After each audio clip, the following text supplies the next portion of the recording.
Daily Tech News Show is made possible by you, the listener. Thanks to all of you, including Hector Bones, Dan Crafton, Tim Ashman, and everybody welcome our new patron, Tina. Hey, Tina.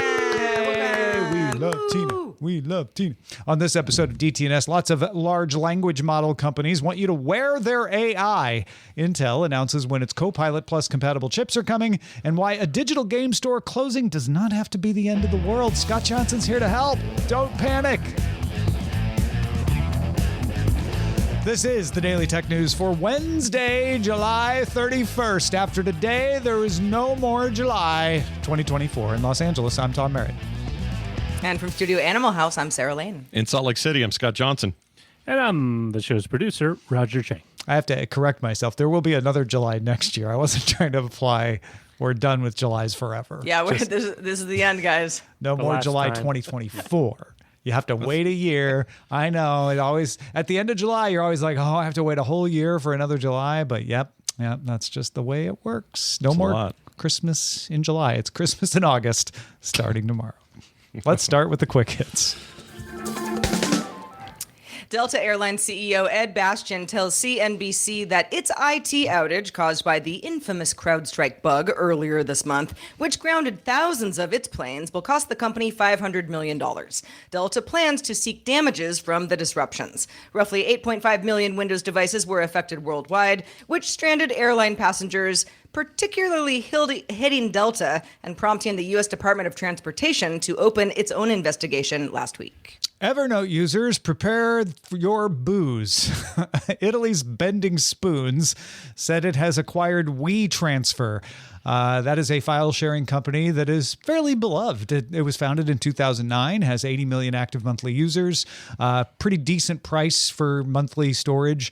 Bending Spoons, however, less beloved. They are the current owners of Evernote and Meetup, and they are often known for changing pricing plans and even laying off workers after they acquire companies. Some mixed earnings reports fueled by demand for AI. First up, Microsoft, which reported earnings per share of $2.95 on revenue of $64.7 billion. That beat expectations. But despite overall cloud revenue of $36.8 billion, which was more or less expected, Microsoft's intelligent cloud revenue, that includes Azure services and AI businesses, only brought in $28.5 billion. It's a lot of money, but it's short of the expected $28.7 billion. Samsung reported higher than expected Q2 revenue of 74.07 trillion Korean won, roughly 53.45 billion US dollars, and operating profit of 10.44 trillion Korean won. That's way up 1,458.2%. Revenue is also up 23.42% from a year earlier, and Samsung says that's in thanks to demand for its server memory to expand AI investments. AMD reported net income of $265 million, a big jump from $27 million in the year-ago period. The company credits the spike to higher than expected sales of its AI chips. AMD says it expects around $6.7 billion in sales in the current quarter, and that's also above expectations. A little over 4 months after launching the Nothing Phone 2A, Nothing has introduced the $399 Nothing Phone 2A Plus. It comes with a 10% faster performance rating, 30% faster GPU, camera gets an upgrade to 50 megapixels, and it comes with a $50 higher price. The 2A Plus launched in the UA, or will launch, I should say, in the UK August 3rd, and in the United States on August 7th through Nothing's US beta program. The U.S. Consumer Product Safety Commission unanimously decided that Amazon is a distributor of every product it sells on its platform and therefore must assume legal responsibility for product recalls. The commission says Amazon has to notify customers about and then remove the products that are deemed dangerous that it sells. For the more than 400,000 products that are actually sold by third-party sellers but use the Fulfilled by Amazon program. Company not real happy about that. The CoPilot Plus picture is now in focus. AMD's shipping its Zen 5 AI processors as we speak, Wednesday, July 31st. Though some of the 9000 series chips are not arriving until August 8th and August 15th. That's due to some re-screening. Nothing wrong with the chips. They just skipped a test and they're calling them back to do the test, and then they'll send them back out. None of these are going to be CoPilot Plus PCs at shipping. Microsoft still has to push a software update for that to happen. So even if you get a machine that has a Zen 5 AI processor in it, you're going to have to wait until after July 31st sometime for it to become CoPilot Plus. If you want a CoPilot Plus PC right now, you got to go buy a Surface from Microsoft or one that runs on a Qualcomm Snapdragon X series of chips, which the Surface also does, but there's others from Acer and Asus and ThinkPad and such. Those have been out since June, and while they are officially CoPilot Plus PCs, not all the CoPilot Plus features have launched, even on the certified CoPilot Plus PCs. Most famously, Recall, the one that was going to spy on you. That leaves Intel, which just announced it will have an announcement for its Lunar Lake family of Core ultra-mobile CPUs on September 3rd, so more than a month from now. That is timed to be just a few days before IFA starts in Berlin on September 6th. That's probably why they're doing it. Intel is promising battery life and efficiency that is equivalent to the Zen 5 and Snapdragon X PCs, and this is just a launch event. They have not made any details available about when to expect these chips to ship. Therefore, we don't have an idea when the chips will be available, nor do we know when laptops with the chips in them will be available. But one guess is by the holiday shopping season, you'll probably have 3 options for CoPilot Plus PCs. The software will have updated. You'll be able to pick a Qualcomm, an AMD, or an Intel chip. And when that happens, Scott, which one do you think you'll be most excited about? Well, this goes to my whole point about I don't know anymore if I should even be excited. I feel like there's been a very egregious coordination error on the side of Microsoft and its partners, its OEMs, and I don't know if the excitement over CoPilot Plus at the time of its announcement will retain itself all the way up until these are finally available. So to say, hey, which one do you want? I feels like I got to wait longer because now there's got to be reviews. There's got to be, there's got to be some voices out there that people trust saying which one of these is the best, who's doing the best, combination of work with Microsoft and OEM. And right now, I don't have a horse in this race. And also, it just feels weird. I think they goofed. It feels like a goof. To me. It does feel, it sounds like there's going to be a lot of great choice for consumers, but it's a staggered rollout. Some CoPilot PCs that are certified as such still are lacking some of the cool features that people might want the PCs for specifically. And then we don't have a lot of information on the rollout of some of this other stuff, both from the Microsoft side as far as pushing out the appropriate software updates and from the companies themselves. Maybe that's not a big deal. If you're in the market for this, you want to have a lot of choice, and that sounds like that's where we're going at least. Yeah, I think, again, the reason I said by the holiday shopping season they'll all be out is it's easy to draw a lot of conclusions now based on the fact that we only have pieces of these things, and we're kind of used to companies like Samsung and Google and especially Apple, just making the launch happen, right? Maybe we get a bunch of rumors like we're getting with the Pixels right now, but when the launch happens, it happens. And this is not that. It is fine. If you want to get a CoPilot Plus PC for some reason, you go get a Snapdragon X. I'll be reassessing this whole branding process in the holiday shopping season when I think laptops will just be CoPilot Plus for the most part, because everybody wants the most battery life out of a laptop, and Qualcomm for sure. Looks like Zen 5, the 9000 series with AMD, both have very much improved battery life. Intel is saying that Lunar Lake is also going to have very much improved battery life. So in the end, by the end of this year, everybody's going to be buying a CoPilot Plus PC, not because it's called CoPilot Plus or because of any of the features on it, really. They're going to be buying it because they're affordable, long battery life, efficient laptops. And that I think that's the biggest deal. And you don't have to wait for Microsoft to update the software for that to be true. That's a really good point. I didn't think about this, but this isn't just like a flash in the pan trend thing they're chasing. This is the future of the platform being Windows and AI and their OEMs. So us getting all worried, or I'll say me getting all worried that this has been coordinated badly, or these kind of delays are bad, or having it staggered is bad.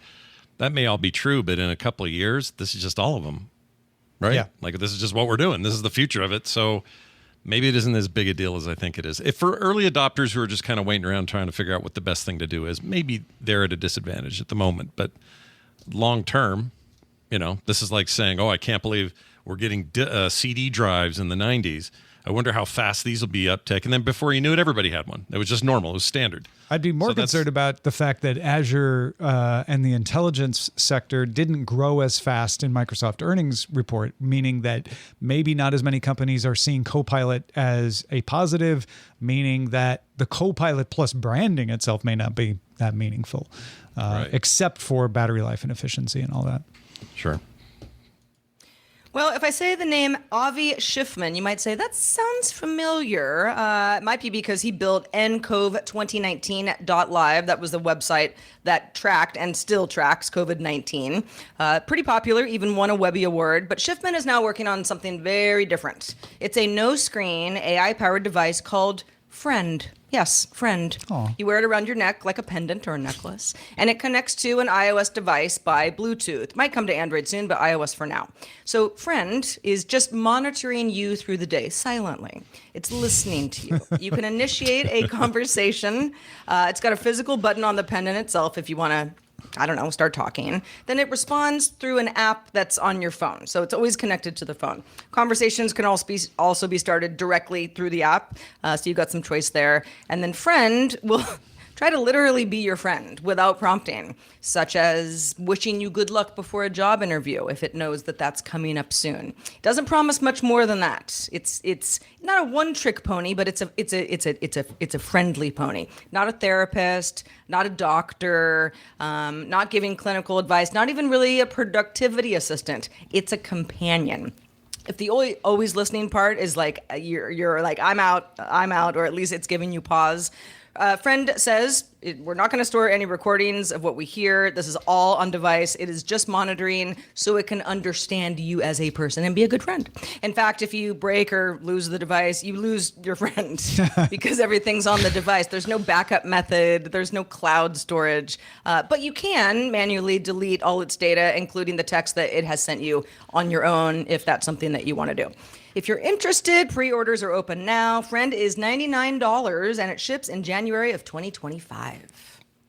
So we're definitely in the era of companies saying, okay, what can we do outside of the smartphone experience that people will want? I like that people are trying different things. I know it's tempting and fun even to just take pot shots and like, who would ever want that? What a stupid idea. But I think we need people to try like different form factors. I don't think the answer of like, but I can do that on my phone is always useful. For example, people say that about tablets, but people still need tablets. People said that about laptops with PCs, but people still found uses for laptops. There are form factors that we will find lend themselves to using large language models better. I'm not saying Friend is it, but let's try a bunch. We actually don't know which ones will work ahead of time until we try them out. So I'm all for all of this. Limitless has a version of this that's also $99. That one's focused more on meeting transcriptions. There's also BEE, which really wants to be an assistant, reading your notifications, sending you social posts. That one's only $49, but you have to subscribe and pay $19 a month. Those are all pendants, though. Everybody wants a pendant. That's the new thing. Rabbit everyone wants you to want a pendant. Rabbit and Humane, good point. Rabbit and Humane ruined the pin side of things, so now it's we're trying pendants. But I do like that it's all on device. I like that they're leaning into like this monitors to you. I like that they're saying, you know what a lot of people use chatbots for? Just chatting. What if you could just chat easier? I don't like that you have to pick up your phone to get the response. It would be better if it worked at least through an earbud or something like that. Yeah, these are kind of neat in the sense that I think they're going to be for me when the use cases get worked out. Because at the moment, having a little friend with me is not that interesting. Not for $100. If you told me it was 25, I might say, cool, $25 friend, let's go. Yeah. But that's never going to happen. But if this was like a little more notification heavy or something that was maybe doing some of the things a watch does, but I'm not a big smartwatch guy because I keep smashing them, Sounds breaking like them, you and want the cracking them. limitless one. I kind of do, or maybe just the idea of having it small and readily out here. So a ring, I like a ring. I like a pendant. If I had earrings, that'd be cool. If it has to come in the form of like a necklace or something, that's fine too. I have to say the friend pendant is better looking than the limitless pendant to me. I tend to agree. Yeah, I think it does look better. But that to me, I agree with your subjectivity in that case. But I need something that will do more for me, but also be not in my way all the time, or something I'm going to break all the time. And I'm all for this experimentation. As you mentioned before, it's just cool seeing them try things, and I don't know. We'll see what sticks. You mentioned smartwatches, Scott, which I think is interesting. I feel like it's like we're going exactly the opposite way that smart devices have been going. So, for example, my Apple Watch that I wear every day, like 24/7 pretty much. It's kind of the everything watch. But back in the day, remember the Nike Fuel Band? I had one of those too. And it was like, all it did was just monitor how many miles I walked. I don't think it did anything else besides that. There was an app, but it was like clunky. And you had all of these exercise or otherwise, early Fitbit, same idea. It was like a health monitoring device that was sort of specific towards something. And people who were into that sort of genre of devices kind of chose the thing that best reflected their lifestyle. Now, you can still do that. I mean, there are niche devices that are in that watch category, but most of them are kind of like everything devices that are basically just little computers. They're just different form factor than a smartphone. So it's kind of weird for me to go from the smartphone has everything. All the AI you ever need can go from your smartphone. But now you've got companies being like, but what if you only want to do certain things with a different form factor? It's like pulling certain things out of the everything device. We always, when I say we, I'm not even just talking about you, Sarah. I mean, like everybody always says that until someone figures out the form factor that you're like, oh, but that actually is better. Headphones, for example. There was a time when there weren't headphones, and you could have made the argument like, there's a speaker on my radio. Why do I need headphones? And it turns out like, oh, there's some advantages to having it come to a different device. It's not as loud. You can listen to it privately, etc. And so unless we try different form factors, I don't think we'll find what these different form factors are good at. And there's definitely situations where you're like, I wish I didn't have to take out my phone. Yes, my phone can do everything. I wish I didn't have to take out my laptop, et cetera, et cetera. One more point, that I think the name Friend is off-putting to a lot of folks. It doesn't personally bother me. Friend.com is the URL for this device, which Schiffman apparently spent $1.8 million on. That is a pricey URL. But I think there's something about like. Yes, you can. Yes, you can buy friends. You just have to have a lot of money on hand. Yeah. But I've had folks kind of recoil from that. Like, it's not your friend. That's so weird. That's so dystopian. I don't know. I mean, I'd be curious to see if anyone else feels that way. But the name itself, I think, it's sort of a tough sell, because it better be a really great friend in that case. Yeah, it better be the best friend possible. How good of a friend is it? We'll have to find out. Yeah. Are you our friend? Show us by posting on our subreddit. It's a great way to let us know what kind of stories you want to hear us talk about. Let us know what you think about those stories. Talk to other people in the DTNS audience about what they think about those stories. You can submit stories and vote on them at dailytechnewsshow.reddit.com. We heard about the Microsoft earnings a little earlier in the show, but particularly for this segment, we should note that revenue from Xbox sales was down year over year, 42%. Xbox sales have declined 6 of the last 7 quarters, but 42% is the biggest drop yet. However, gaming content and services revenue was up a healthy sounding 61%. Microsoft CFO Amy Hood said, quote, I do think the real goal here is to be able to take a broad set of content to more users in more places and really build what looks like more to us, the software annuity and subscription business. I think we're really encouraged by some of the progress and how we're making progress with Game Pass. Yeah. On top of that, Xbox officially closed the Xbox 360 marketplace on Monday, so you can't buy games and downloadable content offered through the store anymore. On X, the Video Game History Foundation lamented the impact the store's closing will have on video game preservation. And then GameStop used this as an excuse to poke the bear, saying in a post, "Bet y'all wish you bought physical copies now. Buy physical." So, Scott, if Microsoft says, heck, cloud services, this is the way, I think we should probably expect more shutdowns, right? And if people are kind of worried about that, what do they do if their favorite digital game store is going away? Well, in the case of the 360 store, it's really not that unusual. Nintendo just recently shut down multiple stores. 3DS and the Nintendo Wii U, both those stores were shut down. Those are a little more complicated because in those cases, there is really no place to play your games that you maybe didn't have forgotten to download since the thing was shut down. Some of that functionality remains. It's a little iffy over there. So I would actually beware of store closures more with some platform providers than I do with others. In the Microsoft one, I hate to say this, but it's a little bit of a freak out over nothing. Microsoft has made it a priority, and these priorities could change, so I'm not saying this is permanent or great, but they have made it a priority to be backwards compatible with digital purchases you have made through the service. And so if I bought something on the 360 back in 2006, I have examples of this where I've done that. And today I'm like, man, I sure like to play that again. Oh, but the 360 store is down. What do? I simply download it on the Series X or the Series or Xbox One or Xbox Series S, and all of those stores will still have that listing, will still show that I own it, and will let me download it and play it. There are some very few examples where the backwards compatibility isn't done or may never be done, but most of the games, especially the high-profile ones over there, have backwards compatibility. So GameSpot doing their little poke the bear thing is, I mean, I sort of expect it from them, and it's fine that they did it, but it does give more of this impression that when these stores shut down, that's it. Anything you ever bought there is no longer accessible, and it's just not true with the major platforms. Xbox and PlayStation both make it relatively easy to get your older items. Sony's a little harder because they haven't done all the backwards compatibility stuff and work. Microsoft has led in that space. So you can get it digitally in other ways.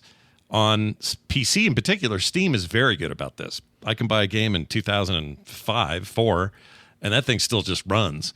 If it gets delisted, and this happens all the time, the Transformers games, very popular first-person shooters, third-person shooters that were on Steam, got pulled because of some licensing thing between Activision and Hasbro.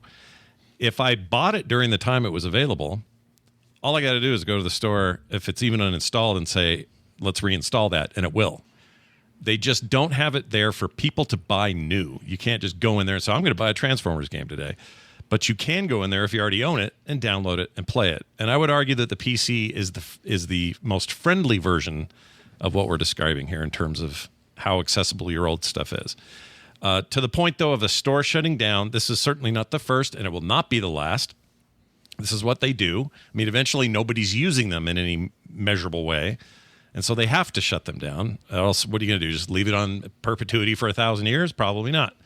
So what I want from these companies is what Microsoft has mostly done, which is preserve your purchases and make them available anytime you want them down the road. It may be tied to an account. That may be part of the future, whether we like it or not. And that would be maybe an argument for physical discs. But also remember that if you have online or if you have live games that you're worried about preserving, this has been a big problem, continues to be one. When they shut down a FIFA server for a soccer game for that year, and that's no longer running, if that game depends on that online connection to do things, you're kind of hosed. So just keep that in mind when you're buying live service games or games with live service elements to them. Those kinds of features may not work.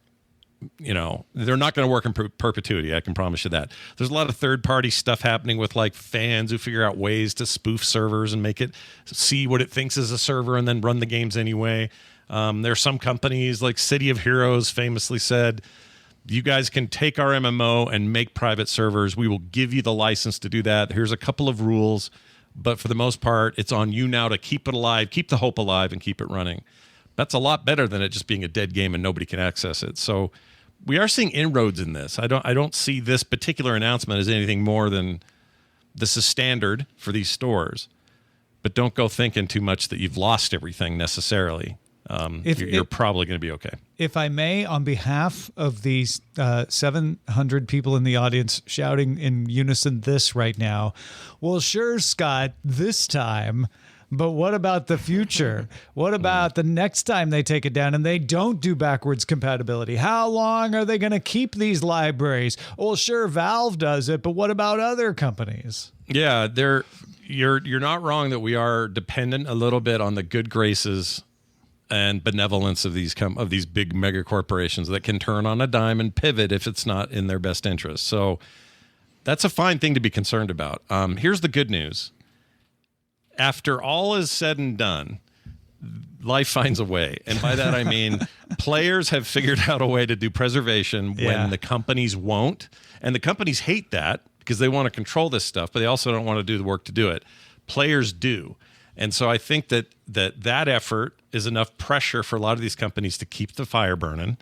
And even when it's not, fans and sort of the I don't want to call them hackers, but they kind of are. They're hackers in the truest sense of the word. They're right. Hacking solutions. They're not malicious hackers. That's right. They're not going after anybody's data, but they're saying, hey, I'd really like that version of Call of Duty to run for a long time and not be thrown away. And so they make it happen. Yeah. So I think that you can always count on that as your bottom choice, but the companies are getting better at it. Nintendo has a big bit of pressure on them right now for whatever the follow-up of the Switch is, whatever the Switch 2 is, to actually do this for once, to have them be backwards compatible, to have your digital purchases move forward with your account.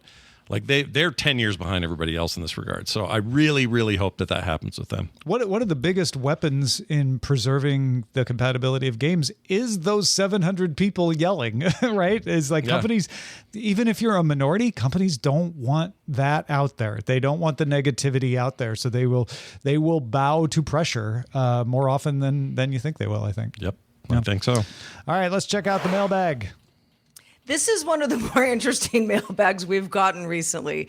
Corey sent us a photo of an extremely burnt iPhone and says, I found this while searching the rubble of my burnt house. Don't worry, the burn was intentionally done. Google identifies it as an iPhone 13 Pro Max. Pretty amazing at what happens to technology when it burns. The cameras look pretty good. I thought this might pique your curiosity. What's curious to me is that I don't own an iPhone, and I've never owned an iPhone. It will always be a mystery to me how it got here. I've attached a link to the burn video in case you're interested in a house being burnt. It went quickly. I wouldn't have had time to escape if it had not been done on purpose. To which I responded, Corey, you're right. Where that iPhone came from is a mystery, but a bigger mystery is why you burned your own house down. And his explanation was sensational. He was building a new house. It was an older house. He said he loved it, but it just wasn't worth the repair. So they were building from the ground up. But it was cheaper to come to an agreement with the local fire department to let them train on his house being burnt down than to tear the house down. So it was a controlled burn with the fire department there, doing a training exercise, basically, which I don't think you're going to get the fire department to do that too often, but pretty genius on Corey's part. I've never heard of such a thing. Yeah. It's probably it doesn't happen very often, but yeah. I'm not sure you've had a listener. Amazing. I'm not sure you've ever had a listener bury the lead more. Like that is an amazing story. Right? Yeah. Don't worry. I was fine. We meant to burn the house down. But anyway, mystery, right? Yeah. I love that. It's like, I burned my house down. That's neither here nor there, but I've never even had an iPhone. Yeah. What was it doing here? It's just wild. Yeah. So I don't know. Maybe it's a more common thing than we think. The iPhone, though, is a mystery. He said no one in his family ever had one. He wonders if it was one of the firefighters that was training on the house, if it fell out during the training or something. There's nothing on it to identify Possible. it. The firefighters haven't said that they are missing an iPhone or anything. But yeah, hopefully Corey will keep us up to date on that. And you never had a friend go, hey, my phone's missing. And maybe it's in your couch or, I don't know. That never happened as far as we know. I guess he has to tell us. Maybe it was like a burner phone. Haha, no pun intended. No, that pun was like, I got to get rid of this thing. Throw it in that guy's intended. Yeah. It really wasn't. That's what they're called. That's amazing. The truest burner phone you'll ever have. And then George wrote us on Patreon. As an Android-only family, I appreciate RCS very much because it lets us easily share high-quality pictures and videos over an encrypted chat. That isn't WhatsApp or Signal. I don't know why he doesn't want to use Signal, but apparently it's easier this way. And it's been fun to try out RCS with my iPhone friends, getting high-quality communication with our default messaging apps. Very cool, George. Thank you for that. How about that? Yeah. Thank you to everybody who writes us. If you've got a story that can top Corey, we want to hear about it. Yeah. Or just, feedback on tech news. Feedback at dailytechnewsshow.com is where to send those emails. And Scott, where should we send people if they want to keep up with all of your work? Well, here's the good news. I have a show about video games that we do every Thursday, and it's called Core, and I've talked about it on the show before. The reason I wanted to mention it this time is there's kind of a big announcement coming with that show. So if you are into it, don't miss this one because there's a big announcement. Plus, we'll probably hit this whole closure of the 360 store and reiterate some of these details with a whole lot of fun and stuff between friends. So come check it out. That's Core on Thursdays, frogpants.com/core. Okay, so Ken Wharf, my wife's grandmother's house was used in the same manner. The volunteer fire department used it for training. Amish Overlord, I've heard the fire department's having practice houses, but not letting them use one's own house for training. Clinton Woodward saying they do that quite often. Local fire department burned down an entire subdivision over time that was bought out for commercial development. So, yeah. My neighbor is going to do that with another house they own, says Larry in Atlanta. This is apparently quite a lot more common than we thought. Wild. I learned a little something today. Indeed. I think we all did. Patrons, stick around for the extended show Good Day Internet. Meta's AI was ignoring, then denying information about the attempted assassination of President Trump. We're going to talk about why that was, and when you try to force accuracy, you don't always get accuracy.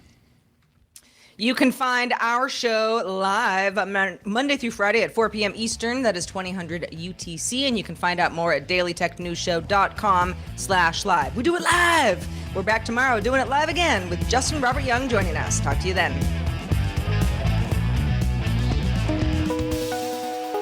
The DTNS family of podcasts, helping each other understand. Diamond Club hopes you have enjoyed this program.